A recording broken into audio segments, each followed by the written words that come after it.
전국의 가장 뜨거운 현안을 여야 의원 두 분과 이야기 나눠보는 최고의 정치. 오늘도 여야 의원 두 분 나오셨습니다. 더불어민주당 강훈식 의원님 안녕하십니까? 네, 안녕하세요. 예, 국민의힘 성일종 의원님 나오셨습니다. 안녕하십니까? 네, 안녕하십니까? 예, 최근의 최강 시사 유튜브에 검색하시면 실시간 방송 보실 수 있고요. 스마트폰 콩으로 보내시면 무료입니다. 문자 참여는 짧은 문자 50원, 긴 문자 100원이 드는 샵 9730 무료인 콩 어플에도 의견 보내주시기 바랍니다. 선거, 재보궐선거 이야기 들어가기 전에 김진욱 공수처장, 방금 전에 이제 김경지 전 의원이랑 약간 이야기 나눴는데요. 그 두 분 의견도 좀 궁금해서 관용차에 태워서 청사료 드린 다음에 조사를 했고 조사 기록도 거의 안 남긴 걸로 지금 돼 있는데 이 어떻게 보십니까?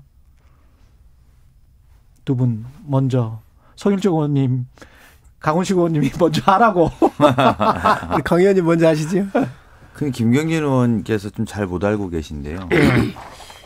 저게 조사를 한 게 아니에요. 정확하게 보면 아까도 이제 그런 말씀이 이 앞뒤가 잘 안 맞는 건데 무슨 말이냐면 아직 검사를 뽑지 않았어요. 거기가 공수처가.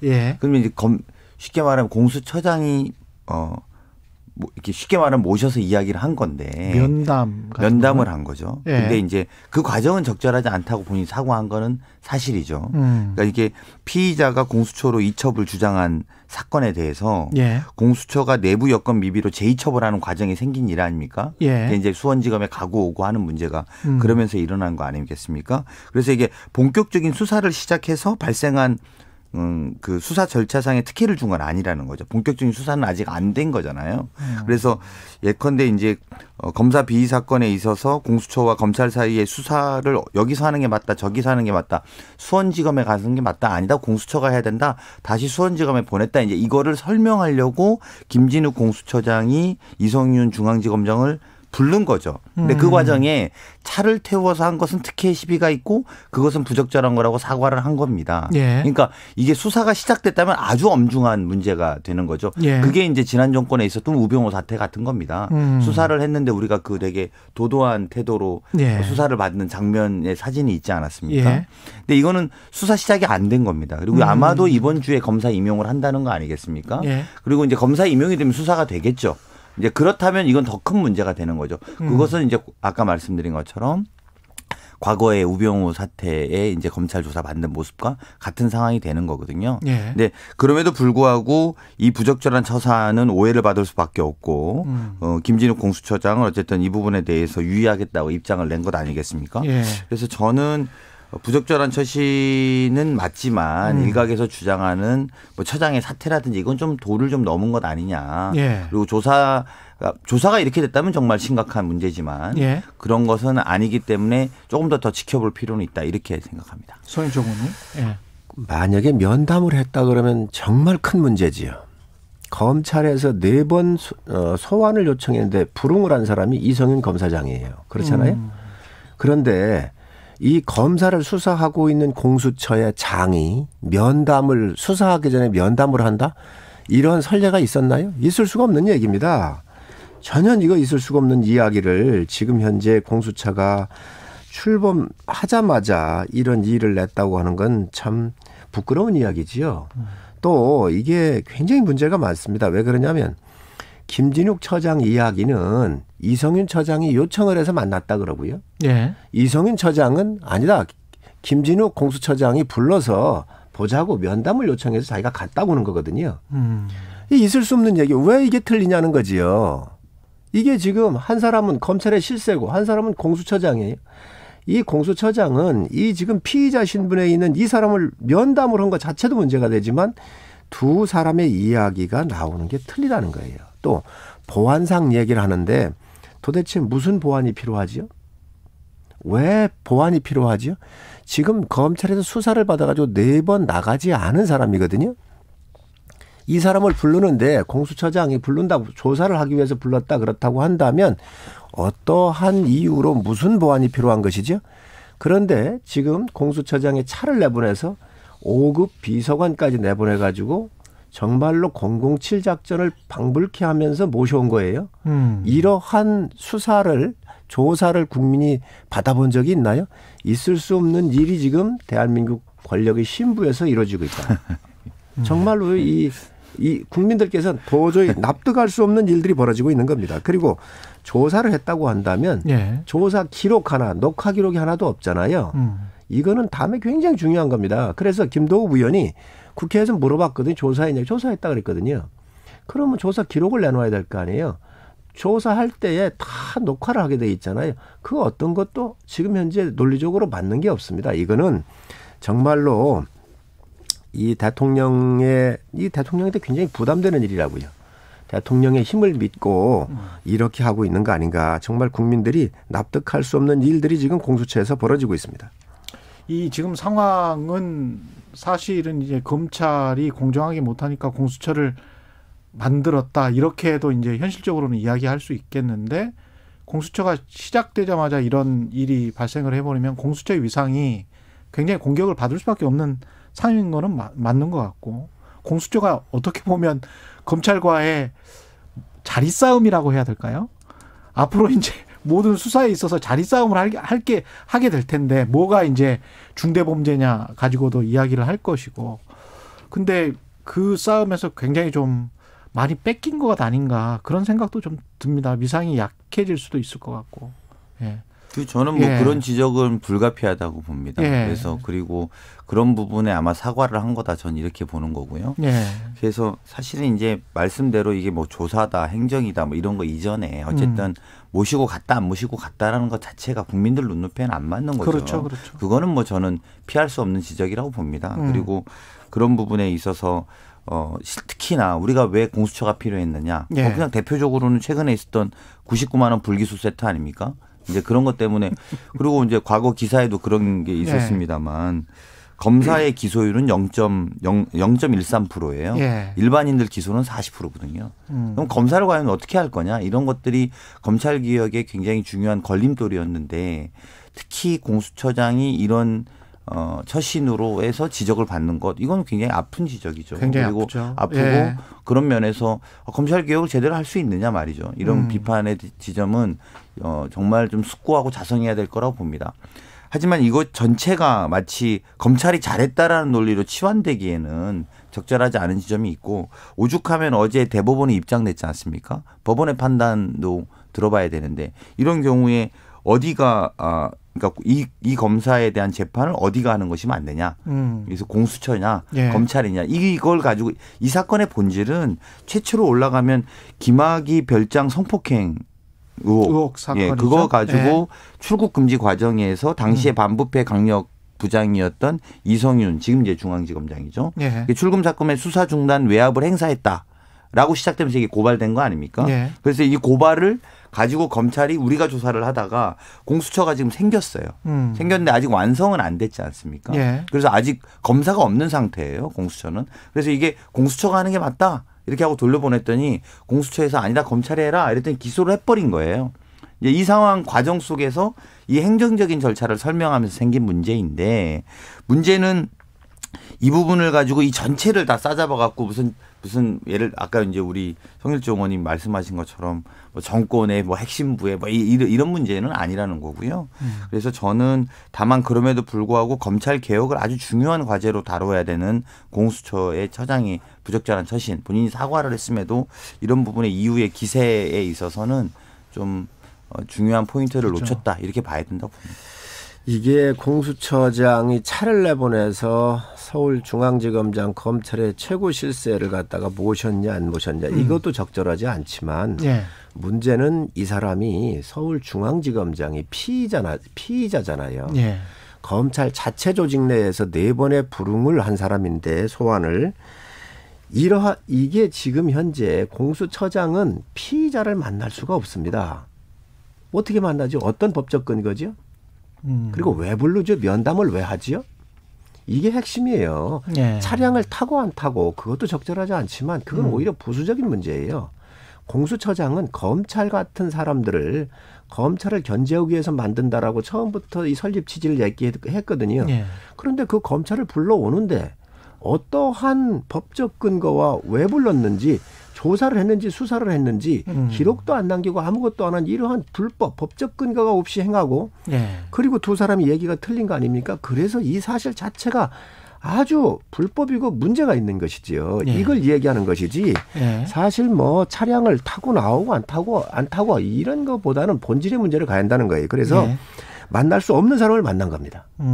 이 부분에 대해서 공수처의 설립 취지, 이제 시작하는 국가기관으로서의 기능과 또 국가기관으로서의 최고의 첫 번째 사건의 기관장으로서 결코 바람직하지 않고 이것은 엄청난 문제가 있다는 것이죠. 사퇴해야 된다고 보세요? 지금 사퇴 요구를 하고 있지만 사실 첫 번째 이러한 법적 판단이나 하면 안 되는 일을 한 사람 자체에 대해서 사퇴 요구가 나오고 있다고 하는 것은 저는 충분히 근거가 있다고 생각을 합니다. 알겠습니다. 재보궐선거로 넘어가겠습니다. 예. 일단 뭐 지난 금요일, 토요일 이틀간 사전 투표율 진행됐는데 20.54% 재보궐선거 역대 최고 사전 투표율입니다. 이게 어떻게 된 건가요? 뭐라고 해석해야 될까요? 이게. 예. 여당 먼저 하시죠. 아니, 매번 형님 먼저 아우 먼저. 예, 형님 먼저 아우 먼저입니다. 예. 저희로서는 예. 실제로도 뭐 이게 이제 이번 선거에 뭐 재보궐선거 투표율이 높았건 자체에 대한 의미 부여 이전에 예. 이번 선거가 뜨겁게 이제 아예 사전 투표가 좀 자리 잡고 있고 또 뜨겁게 붙고 있는 거는 확실한 것 같습니다. 이게 예. 야당 지지층만 많이 나왔다는 해석이나 또는 여당 지지층이 많이 나왔다는 해석이 이전에 어쨌든 선거가 굉장히 뜨겁다. 예. 저는 이렇게 보는 것이 좀 합리적이라고 보고요. 저희로서는 이렇게 해석하죠. 저희가 뭐 유리하게 당연히 해석하겠습니다만. 예. 민주당으로서. 네. 예. 부동산 정국에 실망은 했습니다만 그래도 오세훈 후보 찍는 것은 문제 아니냐라는 사람들이 인식이 있는 샤이 진보들이 나와서 투표하고 있다라고 저희는 해석하고 있고요. 예. 그리고 뭐 과거로 그래도 갈 수는 없지 않느냐는 문제인식은 확신된 것 같습니다. 그래서 물론 부동산 정국의 관리를 잘못한 여당의 잘못도 있습니다만 그렇다고 셀프 보상 받은 그런 후보를 찍을 수 없는 거냐는 인식들이 확산되고 있고 예. 또 관련 증인들이 본인들이 아무리 덮으려고 해도 증인들이 계속 나오고 있는 것은 그건 뭐 사실인 것은 불가피한 것 같다. 예. 다만 이런 문제에 있어서 투표장에 누가 많이 나갔느냐라는 것들이 관전 포인트인데요. 예. 저희로서는 저희가 좀 더 많이 나오고 있다 또는 이렇게 생각하고 싶고 또 그렇게 믿고 있습니다.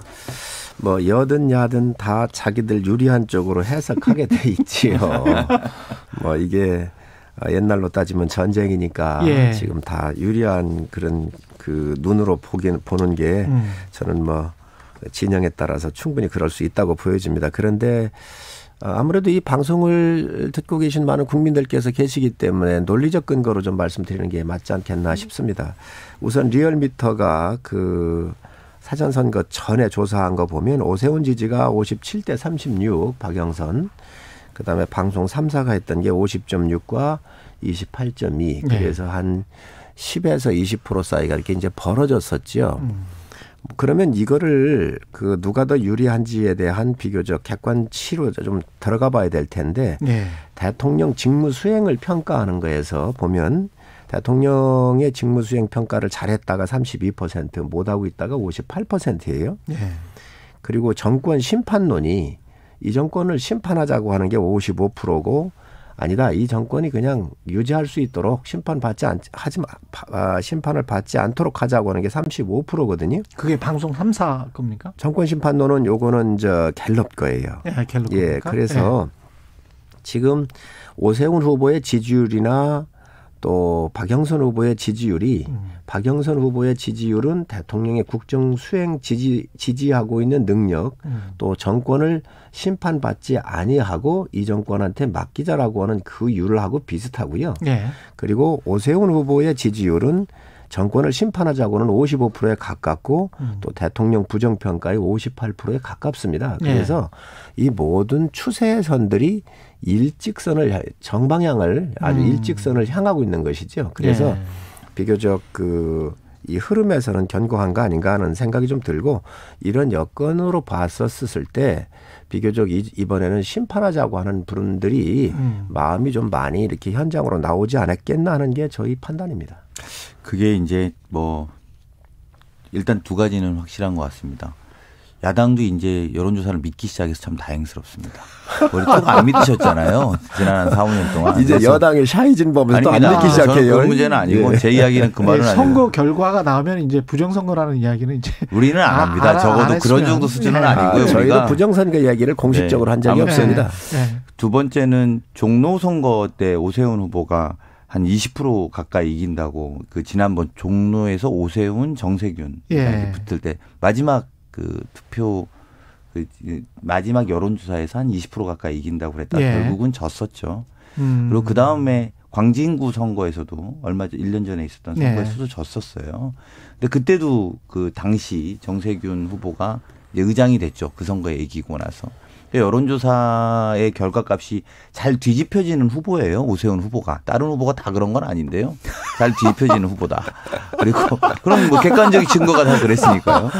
그래서 그렇게 그런 부분에 대해서 아니 그러니까 숫자를 말씀하시니까 너무 그렇게 그 후보에 대한 왜냐하면 또 후보가 그렇게 진실되지는 않거든요. 그래서 그런 문제가 생기는 후보니까 뭐 결과는 좀 열어보면 알겠다라고 저희는 생각을 하고 있고요. 그리고 어쨌든 뭐 그럼에도 불구하고 막판에 어느 지지층이 많이 남으느냐 이게 사실은 관건이라고 봅니다. 굉장히 간단한 이야기인데요. 그 박영선 후보의 지지율을 40%로 잡아도 서울 시민 전체가 840만 정도 되거든요. 유권자가. 그럼 40만으로 잡아도 한 320만 명 되지 않습니까? 그런데 실제로는 50%가 투표하니까 420만 명 정도가 투표할 거고요. 그중에 50% 투표는 210만 명입니다. 지금 즉 바꿔 말하면 박영선 후보를 40% 지지율로 잡아도 전체 나올 수 있는 표수는 있는 거예요.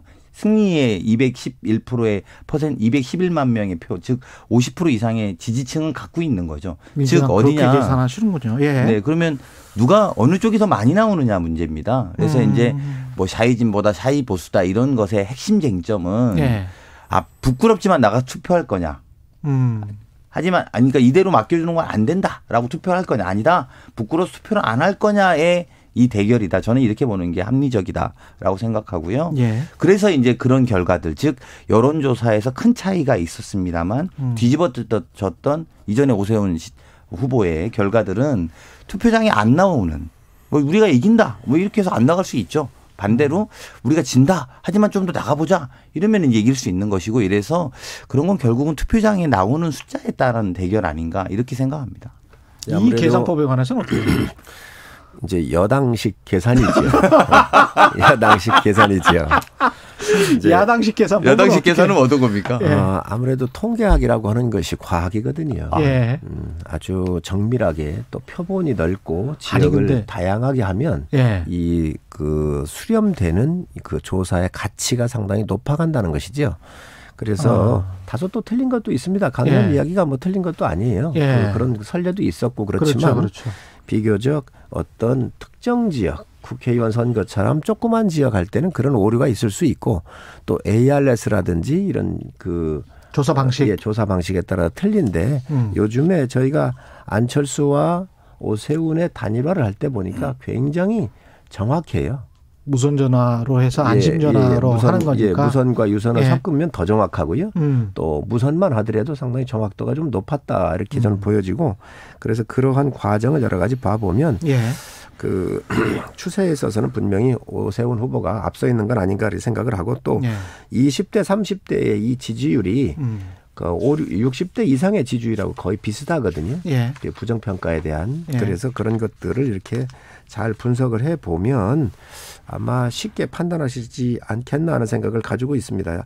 아무리 또 여당에서 오세훈 후보에 대해서 마타도아를 하고 이 네거티브를 많이 한다 하더라도 셀프 보상인 이런 것들은 본질 문제가 아니거든요. 실질적으로 셀프 보상을 할 수가 없습니다. 그 땅에서 22만 평 중에 1344평이 들어가 있는데 이제 그런 문제도 있고 또 증인 가지고 뭐 지금 생태탕 가지고 얘기를 하지만 이 주인 같은 경우가 4일인가요? 먼저 3월 29일 날 일요신문하고 또 얘기를 하면서 어떻게 하느냐.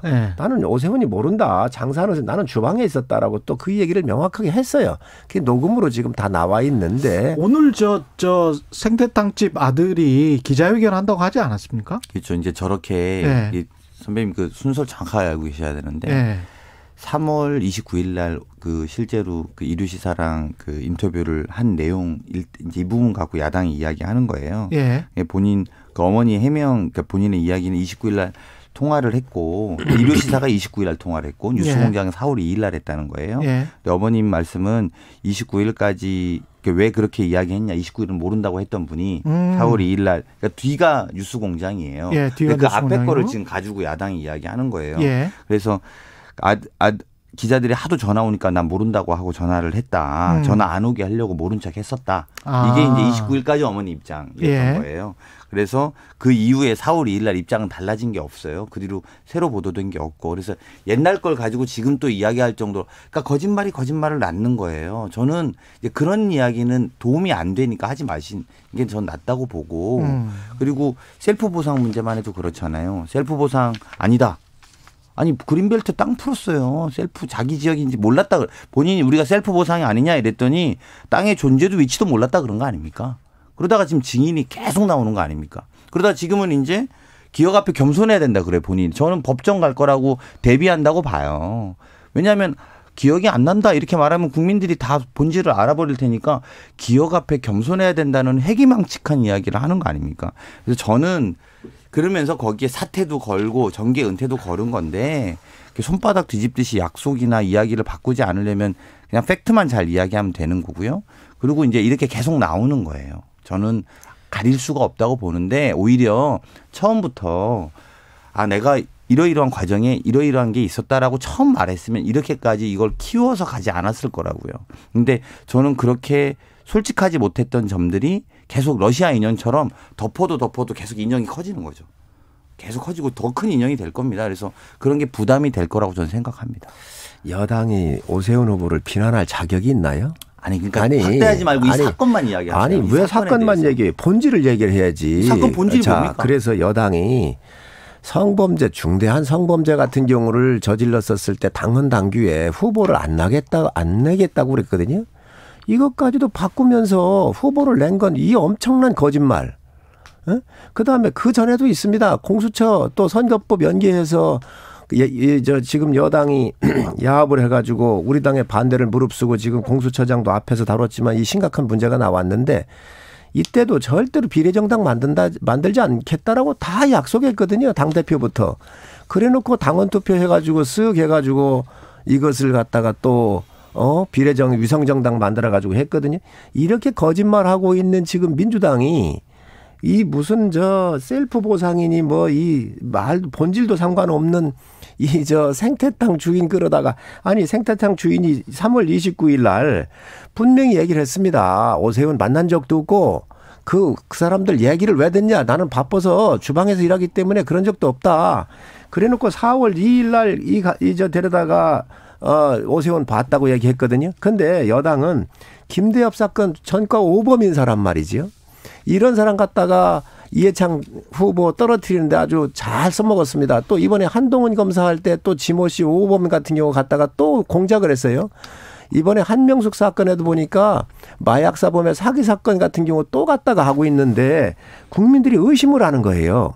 이런 사건도 어째 이렇게 앞뒤가 맞지 않고 증언이 일관성이 없으며 29일 날 이야기한 사람하고 한 사람이나 4월 2일 날 뉴스공장에 출연해서 한 사람이 똑같은데 그럼 자기가 한 얘기를 몰랐겠습니까? 그러면 이런 것 같은 경우를 이렇게 공작해서는 안 된다. 이 국민들께서는 지금 이 여당의 공작을 다 알고 있다 이렇게 생각합니다. 잠깐만 이야기하고 저도 일단 오세훈 후보가 진실되다는 거에 대한 확신은 못 하시는 거잖아요. 그러니까 다른 이야기는 알겠어요. 저희가 과거에 이래저렇다고 야당에서 지적하는 거에 대해서 오늘 이 토론을 하는 자리가 아니니까 그거는 제가 이야기하지 않겠습니다만 오세훈 후보가 거짓말하면 그러니까 오세훈 후보가 확실히 진실입니다. 이런 말은 못 해요. 아무도. 야당에서 지금 저렇게 많이 말씀하지만 여당이 이런 문제도 있었잖아요. 그러니까 그런 말할 자격이 있습니까? 라고 말할 수 있습니다. 그런데 오세훈 후보가 진실되다. 이건 아무도 대답 못한다는 거고요. 그리고 그런 것이 저는 1년 남은 임기에 정치 투쟁을 계속 할 서울시장 후보라고 보여지는 오세훈 후보가 조금 더 진실되게 이야기하는 게 국민들한테는 예의 바른 것이고, 특히 부동산 투기로 국민들이 절망에 빠져 있는데 내가 과거에 그런 적이 있었다라고, 그래서 나는 그린벨트를 풀었고 내 처가가, 내 와이프가 보상을 받았다라고 솔직하게 그렇게 말하기 어려웠겠죠. 근데 그렇게 해서 생긴 이 거짓말 논란이 아직까지, 그러니까 그 거짓말 논란 있잖아요. 거짓말 아닙니까? 이렇게 말했더니 민주당도 거짓말했잖아요가 아니라 우린 거짓말 아닙니다라고 쓰면 좀 좋겠다는 거를 주장할 수 있는 거지 않습니까? 네. 그래서 저는 이 대목에 성원님 이 관련해서 30초만 주세요. 30초. 20초만 말씀하시고 알겠습니다. 끝내야 됩니다. 이 코너 자체를. 예. 그럼 박영선 후보는 정말 거짓말 대왕입니다. 아니, 그렇게 말하지 자, 보세요. 예. 농패딩, 평창 농패딩 어떻게 빌렸습니까? 대답 아직도 없습니다. 거짓말 다 했습니다. 예. 그다음에 황교안 법무부 장관하고 점심 먹었다 그랬거든요. 그 또한 거짓말입니다. 지금 도쿄 아파트 제대로 해명하고 있습니까? 거짓말하면 박영선입니다. 거짓말하는 사람이 누구를 공격합니까? 알겠습니다. 두 분 말씀 감사하고요. 최고의 정치 국민의힘 성일종 의원, 더불어민주당 강훈식 의원이었습니다. 고맙습니다. 네, 고맙습니다. 예, 조금 전 성일종 의원께서 언급하신 여론조사 내용 말씀드리는데요. 첫 번째는 리얼미터가 뉴시스 의뢰로 지난달 30, 31일 서울시장 후보 중 누구에게 투표하겠냐 이런 조사였고요. 두 번째는 한국갤럽이 3월 30일부터 4월 1일까지 문재인 대통령 국정 지지도 조사했습니다. 자세한 내용은 중앙선거 여론조사심의위 홈페이지 참조하시면 됩니다. 고맙습니다. KBS 1라디오 최경영의 최강시사 2부는 여기까지고요. 3부 박정호 교수와 함께하는 경제합시다 준비되어 있습니다. 일부 지역국에서는 해당 지역 방송 보내드립니다. 고맙습니다.